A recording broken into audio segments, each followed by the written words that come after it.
right. Good morning, Earthlings. How you doing today? Welcome back to First Contact Radio.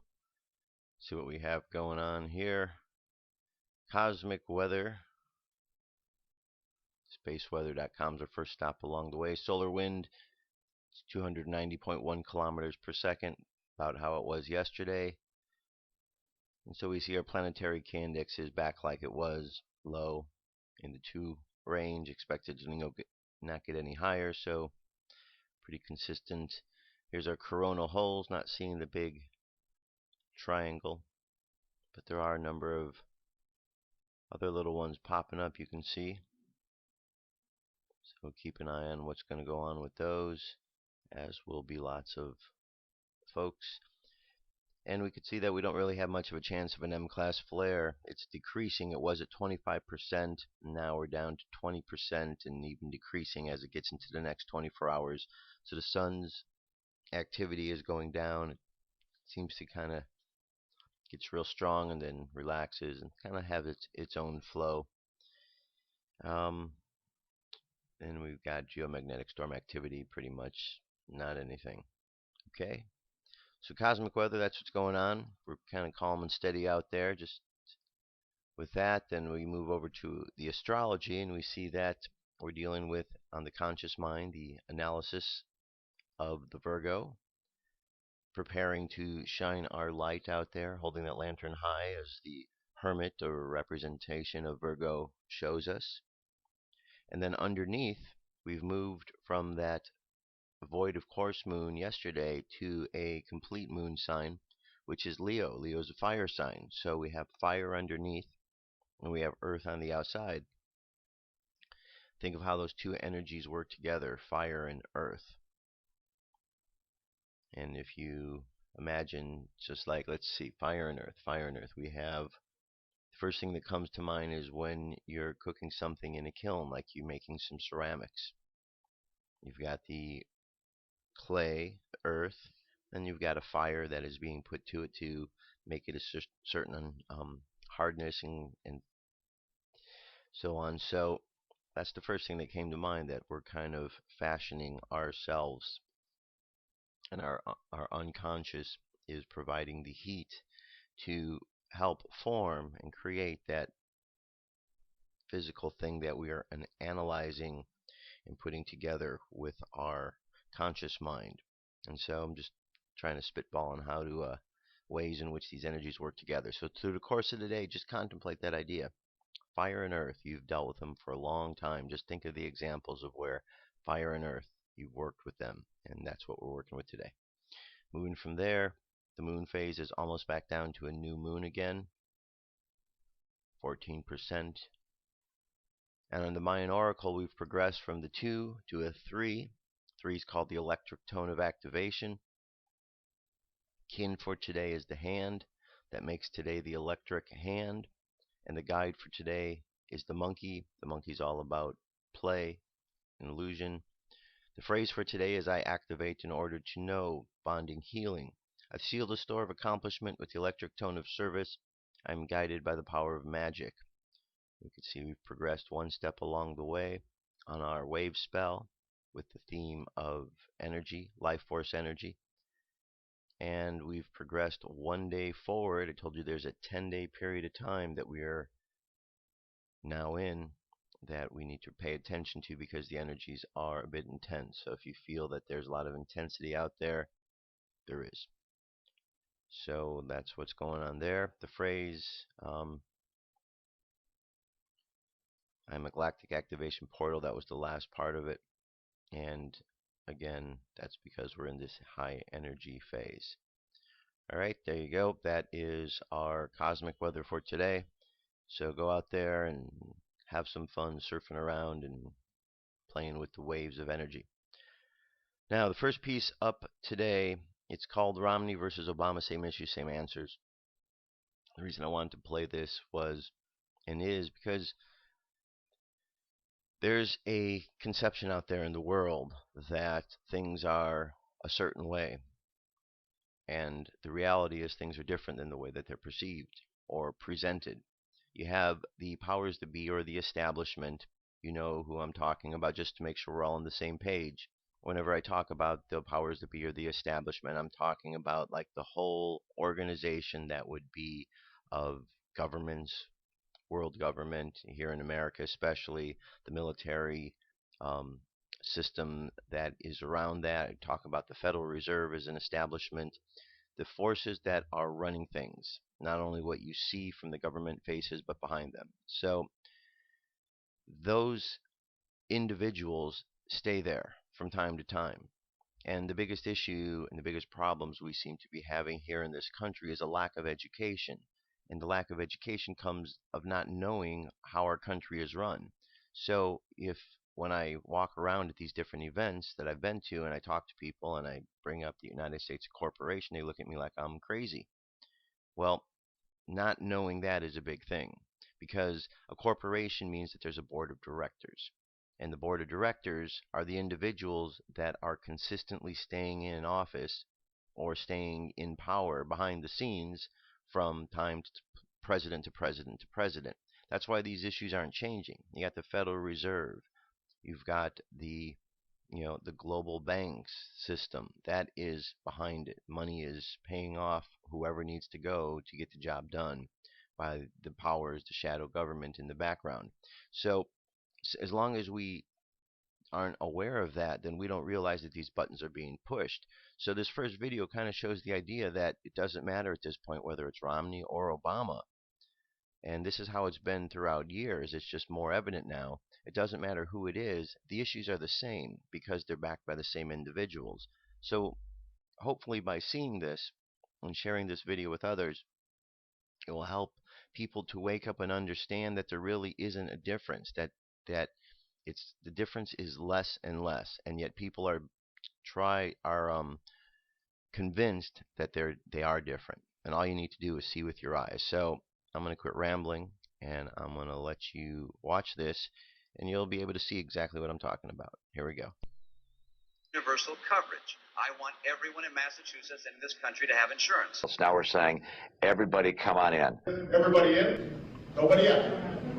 Universal health care claim. That's what I'd like to see. We're also going to make sure people can't be denied on the basis of pre-existing illness. It will be against the law for insurance companies to deny you coverage because of a pre-existing condition.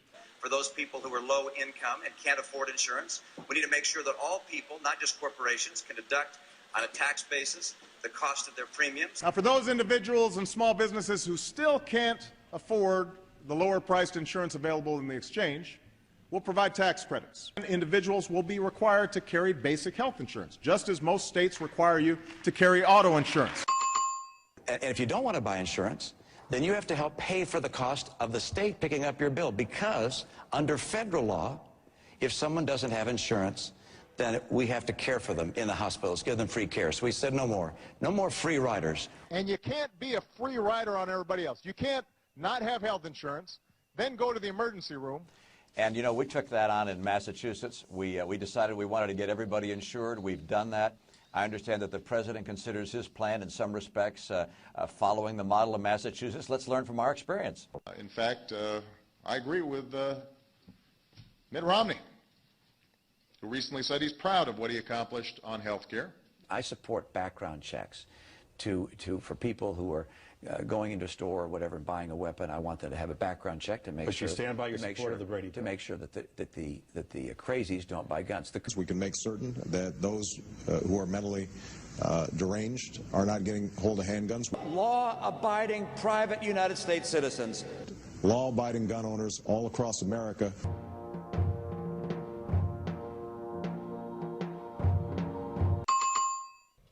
That this administration has systematically imposed the toughest sanctions on Iran ever. We're going to put a lot tougher sanctions on Iran, economic sanctions, credit sanctions. And applying the toughest sanctions that Iran's ever experienced. Put in place crippling sanctions against Iran. The one thing I can say with certainty is that we are going to need to see a stimulus package passed. He's talking about a $750 billion economic stimulus package. He wants it to be passed as soon as possible. What do you think about this proposal? I think there is need for economic stimulus, and government can help make that up in a very difficult time, and that's one of the reasons why I think a stimulus program is needed. And I think it was the right action to take. I know a lot of my fellow conservatives aren't happy with me that I supported the plan. I don't call it a bailout. I call it a rescue plan. The Troubled Asset Relief Program, or TARP.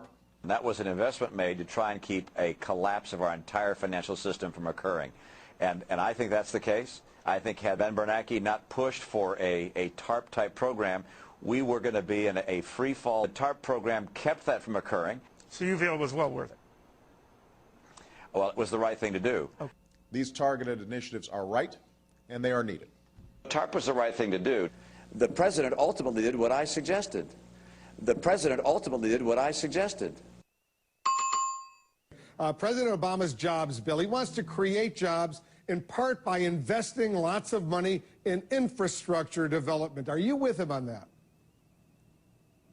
Well, infrastructure enhancement in this country is a positive way to long-term improve the job prospects in America. We must engage contractors across the nation to create jobs rebuilding our crumbling roads, bridges. And we have thousands and thousands of structurally deficient bridges. We have roads that are in terrible disrepair. But I'm in favor of the line of veto. I exercised it 844 times. Thank heavens we have the line of veto, and I'd like to see it at the federal government level as well. We need it. President Obama says that he has a plan to control government spending, though. It is his version of a line-item veto, and the plan would allow a president to strike individual items from the bill, send it back to Congress to get an up or down vote on that. That is why I urge the prompt and favorable consideration of this proposal, and look forward to working with the Congress on this matter in the coming weeks.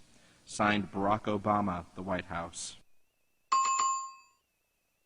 What kind of job is Ben Bernanke doing right now? The guy's depreciating the dollar. We're seeing this huge inflation of energy prices, including gasoline prices at the pump. What do you think of Ben Bernanke? Well, you know, I think Ben Bernanke is a student of monetary policy. Yeah, but the falling dollar is absolutely crucial to many of the things that ail us. You know, the consumer price index is jumping. People are furious at the rise in gaseline. No question. It's not all Bernanke, but a lot of it's Bernanke. You're saying it. Should the chairman of the Federal Reserve be appointed again? You know, I think he's doing a good job. You do? Yes, I do. He's a pretty skilled expert at dealing with recessions and depressions and studying how you avoid depressions. As an expert on the causes of the Great Depression. And he's done a pretty effective job keeping us from having a total financial meltdown. I'm sure Ben never imagined that he would be part of a team responsible for preventing another. Do you think he should be reappointed? I do. And that is why I am reappointing him to another term as chairman of the Federal Reserve. And I think it's important to have the Fed as an independent agency. I don't think it's good policy for the president or a president-elect to second-guess the Fed, which is an independent body. The National Defense Authorization Act. Announcing a radical new claim of presidential power that is not afforded by the Constitution and that has never been attempted in American history. It gives the military the power to indefinitely detain American citizens, suspected, just suspected, not convicted. President Obama, on New Year's Eve, signed the National Defense Authorization Act. Gee, I wonder why he did it then. Obviously taking a lot of heat for it. It seems to me the Fourth Amendment in this case has really just been thrown out the window. Governor Romney, as president, would you have signed the National Defense Act as written? Yes, I would have, and I do believe that it's appropriate. Well, could you please explain to me why you voted to reauthorize the Patriot Act, which is the worst attack on civil rights of Americans? It's not actually true that the Patriot Act was the worst. Most of the problems that we have had in civil liberties, they were done through executive order by George W. Bush. That's actually how the worst abuses have occurred. That's what happened with Guantanamo. That's what happened with the warrantless wiretaps. That's what's happened with the suspension of habeas corpus. And I will reverse them with a stroke of a pen. Governor Romney, I'll start with you. You have said that the government should wiretap some mosques to keep tabs on Islamic extremists. And make sure that if they're doing that in a mosque, in a school, at a playground, wherever it's being done, we know what's going on. We need to know about that, track them, follow them, and make sure that in every way we can, we know what they're doing and where they're doing it. And if it means we have to go into a mosque to wiretap or a church, then that's exactly where we're going to go. And I hear from time to time people say, hey, wait a second, we have civil liberties we have to worry about. President-elect Obama's pick for Treasury Secretary Timothy Geithner. Governor, do you have second thoughts, even if what are your first thoughts about Geithner? Is he the right guy? Is he still the right guy? Well, you know, when I heard about his announcement, I must admit that I was pleased. He's a person of accomplishment and skill. I think he's a very bright individual. Tim Geithner is as sharp and as skilled a public servant as we have. What's your position on extending this payroll tax cut? Well, I would like to see the payroll tax cut extended. Extending the payroll tax cut is an idea that I proposed in September as part of the American Jobs Act. And so my view is pursue a strategy which gets us energy independent. That's my highest priority. And my focus as it comes to this topic is to get us off of our dependence on foreign oil. To put people back to work today and reduce our dependence on foreign oil tomorrow. To use our natural gas to drill for our oil. A strategy that relies on producing more oil and gas here in America. To use our coal, clean coal. But also producing more biofuels in America, more fuel-efficient cars in America. To use solar and wind and efficiency measures, that's my priority. More wind power in America and more solar power in America.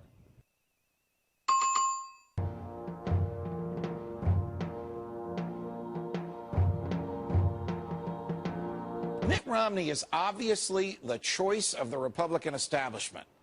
Those are the folks who brought us TARP and stimulus, wars fought on credit cards, federal agents writing their own search warrants, and the federal government taking over education. Mitt Romney believes in all these things, but here's the crusher. So does President Obama. There's not a dime's worth of difference between them.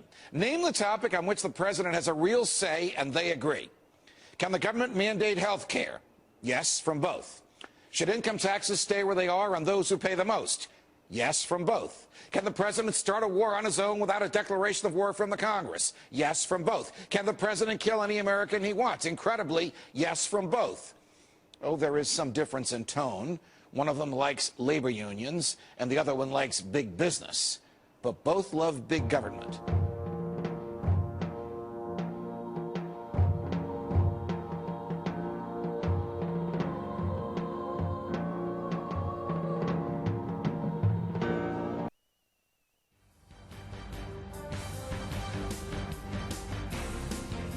This is the UFO News with Joshua Poet. All right, thank you very much, Dirk. This is the UFO News for today.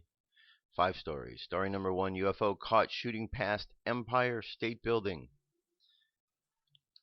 There's our object in question right there, a little close-up view. And this video, a passing helicopter, probably a tour group, were taking video of the Empire State Building when something passed in front at high speed. When the video slowed down, you can see that in front of the building, it is not behind it. Also, the UFO is traveling at such a high velocity that the video camera recording it cannot keep up, so they're skipping moments in the video. That means the UFO is traveling faster than 30 frames per second. Alright, here we go. Let's take a look at this here.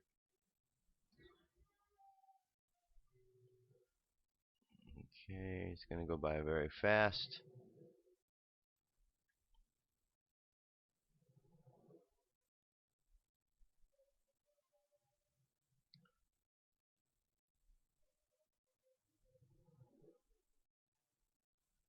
Alright, seeing it. There we go.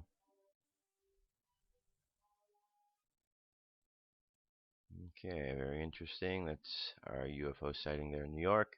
Then we move over to Milan, Italy for a daytime UFO on the 8th. One of the glowing objects that we've seen. This one has an interesting shape to it. It's almost like a heart, or maybe even an angel. Angel wings. Alright, both Saturday the 8th and Sunday the 9th we spotted and taken an extraterrestrial spacecraft. We're not the only ones to see it. There are many people who are willing to testify. We know this is not the only UFO sighting that Urzi, Antonio, and Simola Sibala record with their cameras. Now sightings are countless. Okay. So here we go. This is the video down here. It's a 7-minute video. So I'm not going to play the whole thing, just portions of it. And there's object in the sky that they're talking about here. Okay.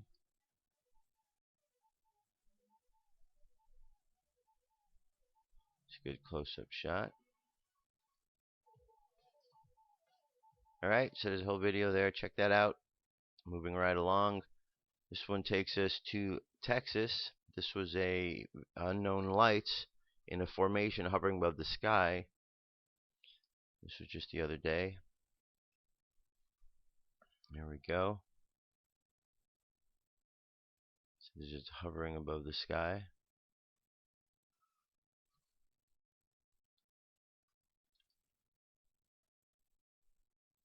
Alright, so what do you think that is? Check it out. That's all there is. There it is again. Analyze, and it looks more like that craft we normally see, the V shape. Alright, moving from there. Next, Southport Air Show 2012. Oh no, not another UFO. On September 9th, 2012, the first day of the Southport Air Show took place. The weather was warm for a change, and I took a lot of photos and videos while searching or watching the aircraft perform along with my 2 youngest children. I was sort of hoping that UFOs would give the event a rest, yet when we arrived home, one of the videos grabbed my daughter Jasmine's attention. Click to enlarge the photo above. The first second into the clip, the ultra-swift UFO whizzes from right to left from the frame. Here is the video. Alright, so this is what we're going to be seeing in here. Let's see if we can get right to the video. There's the link. There we go.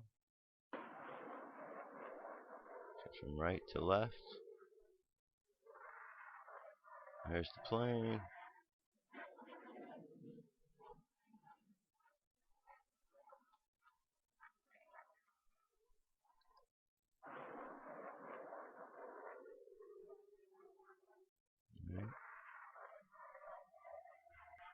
Alright, so there's the link. It's available. Just to double check, says the first second into the clip. So that's what we're looking for, the very first second. Right here, so it's right at the beginning. Play one more time. Alright, you'll be able to see it when you check it out, enlarge the video, it'll be better.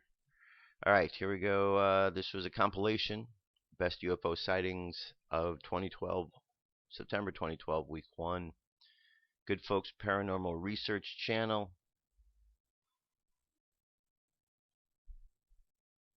FDex on YouTube. Must be back from vacation, so they loaded up the best photos of the first week of September. Alright, let's take a look at these. A nice little compilation they got going here. There we go.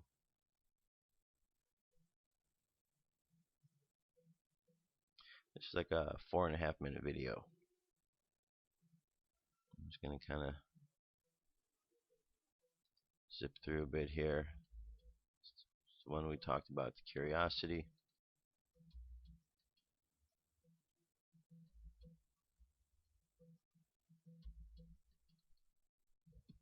There's another one here.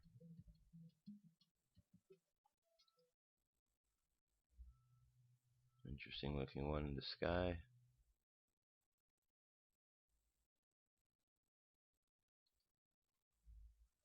Alright. Perhaps something in the clouds there.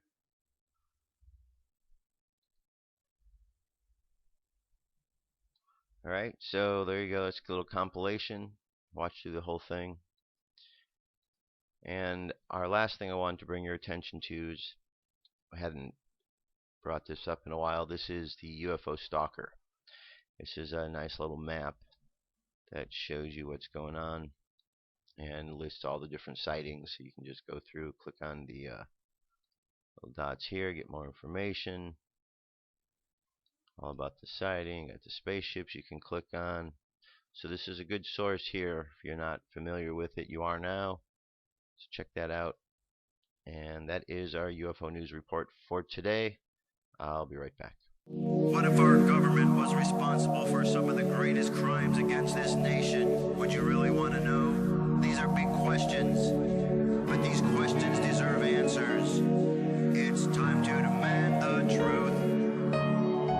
People shouldn't be afraid of their governments. Government should be afraid of them. 9/11 was an inside job. Kennedy was killed by the CIA. Jimmy Carter saw UFO. Answers to secrets you need to know. So wake up, wake up, wake up, wake up. Wake up, wake up, wake up. Wake up, wake up, wake up, wake up. Wake up, wake up, wake up. That's good. Continuing on, I got a bunch more news here. So next story I want to jump into is Ron Paul. Well, actually, let me backtrack. So that first video, that's kind of a interesting way of showing the two similarities, isn't it? Now, that's where we've come to. So what do we do if it's gotten that bad, which it has? Then people aren't given a choice. But people are still believing that there's a choice, and they're actually fighting and arguing over who is making the better choice, the one who's choosing Obama or the one who's choosing Romney. But they're both the same. They both have the same puppet masters. They both are spouting the same talk. So what's to be done about this? This is the question. How do we fix this problem? Well, first and foremost, I think people need to start standing up on their own morals. People need to get back in integrity with who they are because they've forgotten about that. So even though there's already a system in place that is going to determine who the president is, don't allow that propaganda to change or convince you to vote for anybody other than who you believe is the best person. Now, Ron Paul could be one of those individuals for you, because he's the only one that has been out there speaking about the Constitution. And all the things that Romney and Obama agree upon, Ron Paul is against all of those.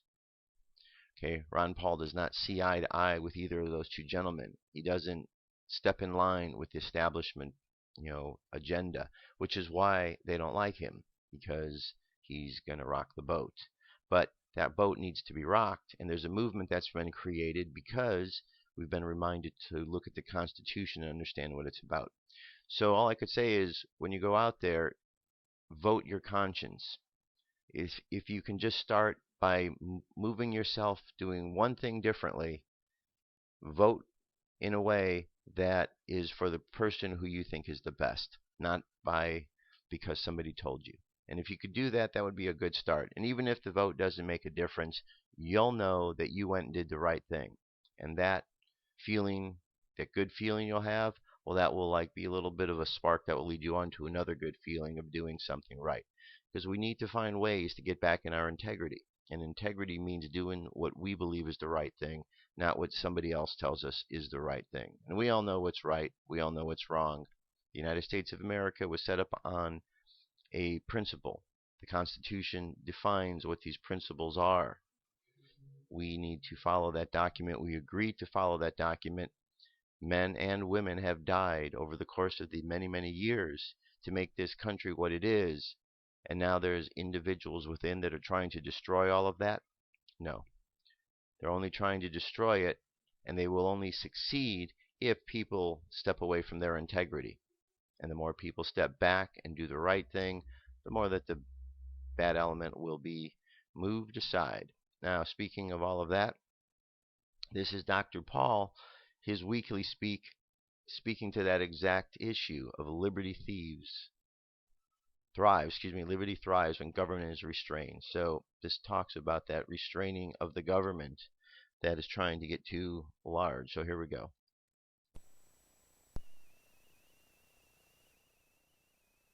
Ron Paul with your weekly update for September 10th. Last week marked the conclusion of the grand taxpayer-funded spectacles known as the National Party Conventions.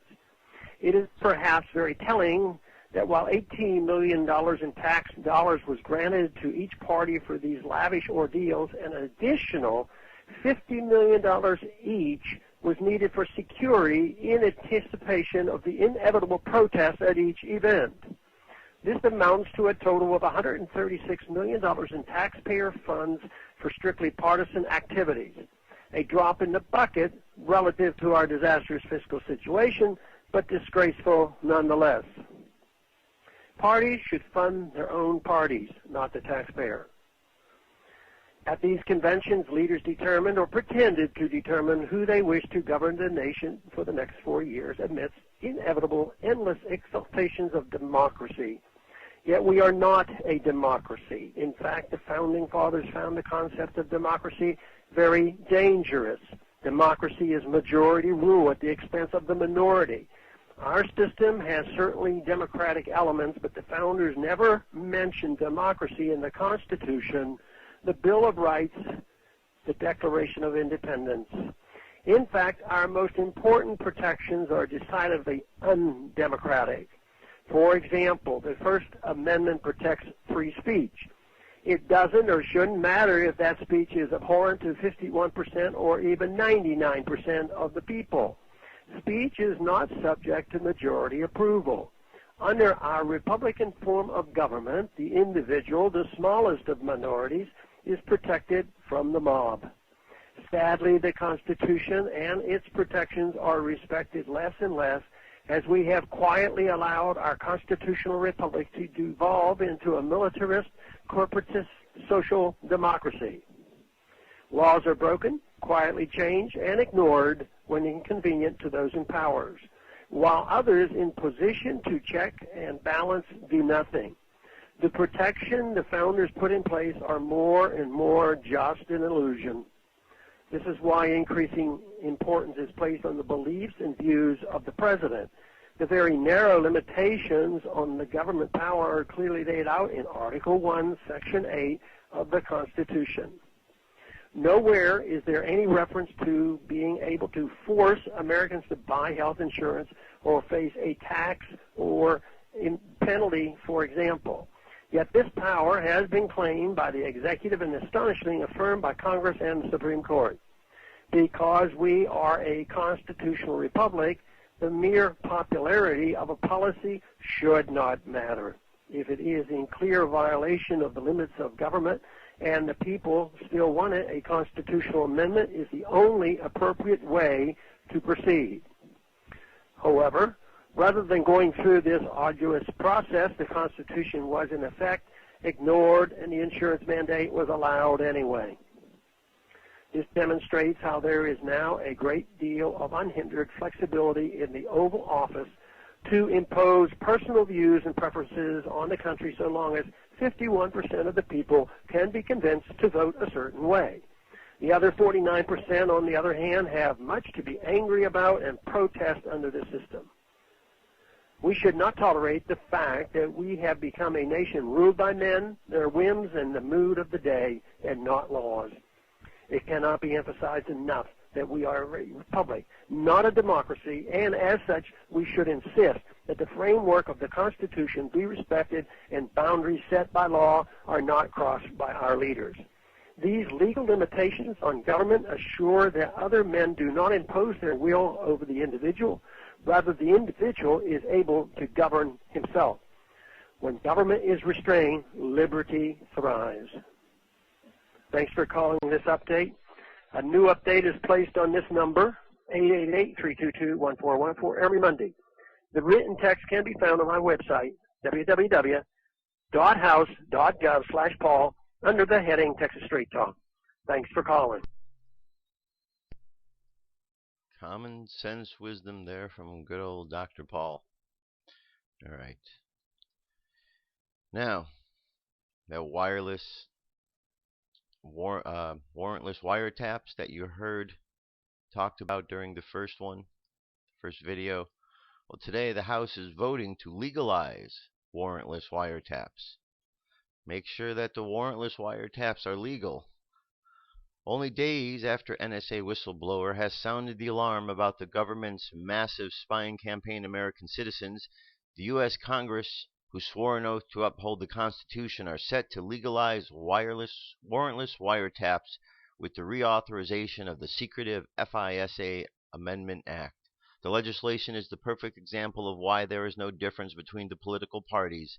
Their rhetoric may differ when it's politically expedient, but when push comes to shove, they always vote for tyranny.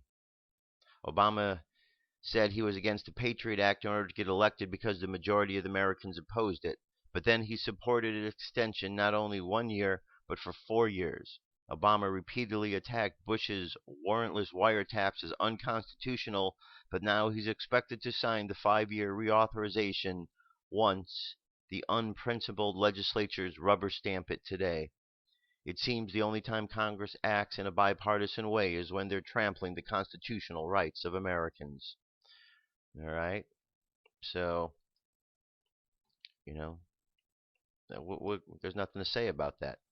Now, the other day, you saw a clip from the RNC and what went on with Ron Paul.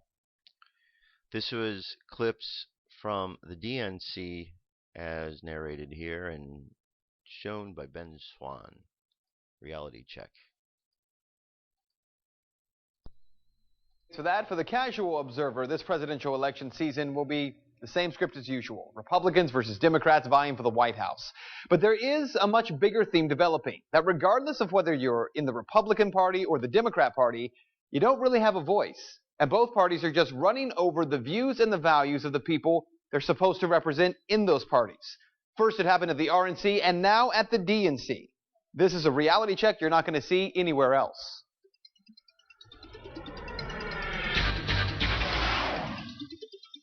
Well, 1 week ago tonight, we showed you incredible video from the Republican National Convention, a rule change that was pushed through that attempts to keep grassroots out of the process. The rule had to be voted on by delegates and needed 2/3 approval. Now, inside the convention hall, delegates who did make it, they were asked by Speaker of the House John Boehner to vote on adopting this new rule. Now listen as the vote is taken. The question is on the adoption of the resolution. All those in favor signify by saying aye. All those opposed, no. I need another chair. The ayes have it. The resolution is adopted. Without objection, the motion to reconsider is laid on the table. In the opinion of the chair, the ayes have it? How could the Speaker of the House determine clearly how many voted aye and how many voted no? As we showed you, it turned out that the reason Speaker Boehner was able to determine that 2/3 delegates had voted aye was because the whole thing was scripted and in a teleprompter. So flash forward 1 week. Yesterday, at the Democratic National Convention, nearly the exact same thing happened. So let's set the stage. Former Ohio Governor Ted Strickland made a motion that part of the Democratic Party platform should include language that Jerusalem be considered the capital of Israel. The motion then had to be voted on and receive a 2/3 majority to pass. Los Angeles Mayor Antonio Villaraigosa was the chairman. The matter requires a 2/3 vote in the affirmative. All those delegates in favor say aye. All those delegates opposed say no. In the opinion of the... Let me do that again. All of those delegates in favor say aye. All those delegates opposed say no. Now hold it right there. Everyone, as you saw in that video, is so confused. These delegates aren't following the script, and Villaraigosa isn't sure how to proceed. The ayes clearly don't have a 2/3 majority. So what to do? Listen to the woman who comes up behind the mayor and says, just keep going. They're going to do what they're going to do. And then you've got to let them do what they're going to do. I'll do that one more time. All those delegates in favor say aye. All those delegates opposed say no. In the opinion of the chair, 2/3 have voted in the affirmative. The motion is adopted, and the platform has been amended as shown on the screen. Just like at the RNC, leaders at the DNC really don't care what their delegates think. And just like at the RNC, the DNC scripted their vote. The only difference between Speaker Boehner and Mayor Villaraigosa is that the mayor kept stopping because he wasn't sure that he should keep reading the script. And scripted it was. Fox News has run this image of the teleprompter showing that in the opinion of the chair, 2/3 having voted in the affirmation. Which, on a side note, screams of hypocrisy for Fox to point it out that the DNC had done this. They've been talking about it for 2 days, when they were silent as delegates were run over by Speaker Boehner at the RNC. But what you need to know here is that the national media is already missing the real story here. It's not about Jerusalem. It's not about Democrats and God or Republicans and Ron Paul. Who cares what the specific issue at hand is? The real story here is that what happened in Tampa last week at the RNC and what happened in Charlotte at the DNC yesterday proves the party bosses, Republican and Democrat, really don't care what delegates think. They don't care what the people think. And unless the grassroots of both parties stand up now and push back, the national conventions will now simply become coronations. And that is Reality Check. If you would like to make your voice heard on this story, you can head over to my Facebook page. You can find it by searching Ben Swan, WX. What do you think about that? That's the reality. That's the sad reality of what's going on out there. And it's gotten that way because we've allowed it. Nobody can blame anybody except ourselves. We've allowed it to happen. We need to fix it. First thing is the awareness of what is going on. Now here, this was an article I found which is unbelievable. Russian ships displayed at DNC tribute to vets. On the last night of the Democratic National Convention, a retired Navy 4-star took the stage to pay tribute to veterans. Behind him on a giant screen, the image of 4 hulking warships reinforced his patriotic message. But there was one big mistake in the stirring backdrop. Those are Russian warships. Well, retired Admiral Jonathan Nathman, a former commander of the Fleet Forces Command, honored vets as the America's best. The ships from the Russian Federation Navy were arrayed like sentinels on the big screen above. These were very Soviet-era combatants that Nathman and cold warriors like him had once squared off against. The ships are definitely Russian, said noted naval author Norman Palmer after reviewing the high-resolution photos after the event. There's no question of that in my mind. Well, that's kind of messed up, don't you think? But again, things are done, and unless people are paying attention. Now, this last one before we move forward into the positive world is top 10 places you aren't allowed to visit. And this one caught my eye because as I was on this road trip, I saw a lot of these things. A lot of these can't go here statements, so I thought that this would be a nice little thing to see. Here we go.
right, very good. Very interesting. So, places that if you try to go, you can't. All right, so I'm going to continue on as we get to the end here with the reading Warrior of the Light. Warrior of the Light. Yesterday, I read through the prologue. So, today, we're going to continue on past the prologue into the individual lessons. So, here we go. A warrior of the light knows that he has much to be grateful for. Angels help him in his struggle. Celestial forces place each thing in its place, thus allowing him to give it his best. His companions say he's so lucky, and the warrior does sometimes achieve things far beyond his capabilities. That is why at sunset he kneels and gives thanks for the protective cloak surrounding him. His gratitude, however, is not limited to the spiritual world. He never forgets his friends, for their blood mingled with his own on the battlefield. A warrior does not need to be reminded of the help given to him by others. He is the first to remember, and he makes sure to share with them any rewards he receives.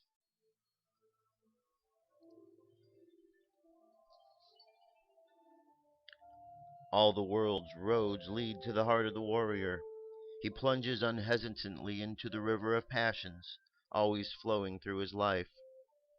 The warrior knows that he is free to choose his desires, and he makes these decisions with courage, detachment, and sometimes with just a touch of madness.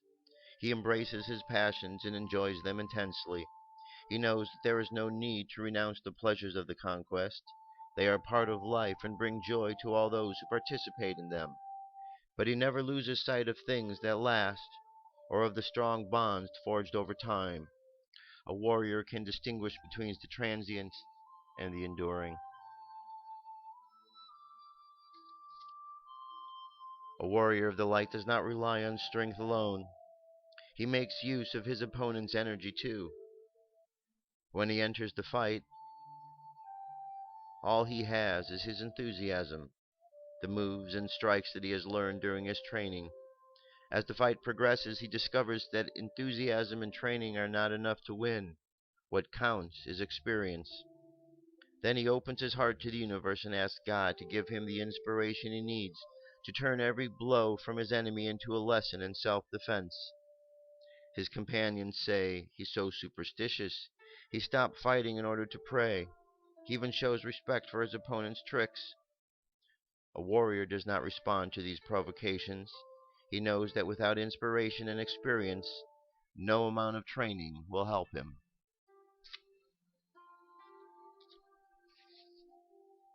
A warrior of the light never resorts to trickery, but he knows how to distract his opponents. No matter how anxious he is, he uses every strategy at his disposal to gain his objective. When he sees that his strength is almost gone, he makes his enemy think that he is simply biding his time. When he needs to attack the right flank, he moves his troops to the left. If he intends beginning the battle at once, he pretends that he is tired and prepares for sleep. His friends say, "Look, he's lost all enthusiasm." But he pays no attention to such remarks because his friends do not understand his tactics. A warrior of the light knows what he wants, and he has no need to waste time in explanations. A wise Chinese man has this to say about the strategies of the warrior of the light. Convince your enemy that he will gain very little by attacking you. This will diminish his enthusiasm. Do not be ashamed to make temporary withdrawal from the field if you see that your enemy is stronger than you. It is not winning or losing a single battle that matters, but how the war ends. Even if you are very strong, never be ashamed to feign weakness. This will make your enemy act imprudently and attack too soon. In war, the key to victory is the ability to surprise one's opponents. One more. It's odd, the warrior of the light says of himself. I have met so many people who at their first opportunity try to show their very worst qualities.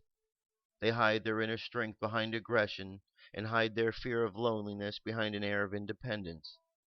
They do not believe in their own abilities, but are constantly trumpeting their own virtues. A warrior reads these messages in many of the men and women he meets. He is never taken by the appearances and makes a point of remaining silent when people try to impress him.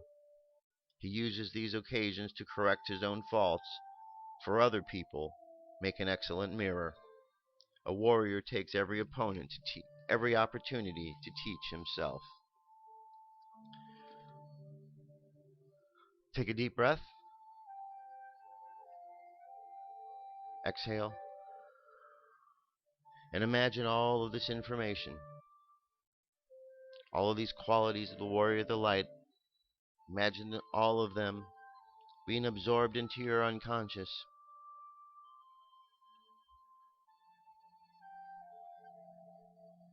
And as they are absorbed into your unconscious, you feel the change within you as you begin to understand even more about the warrior nature within you.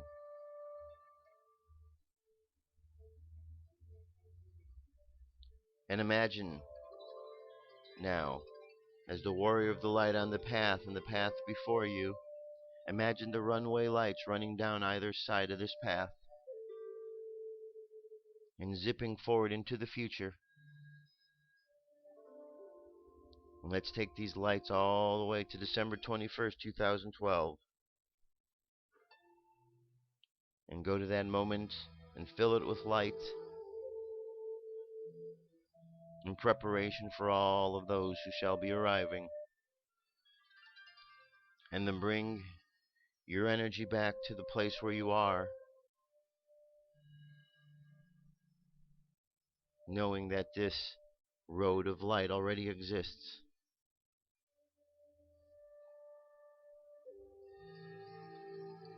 Hold the idea of love in your heart.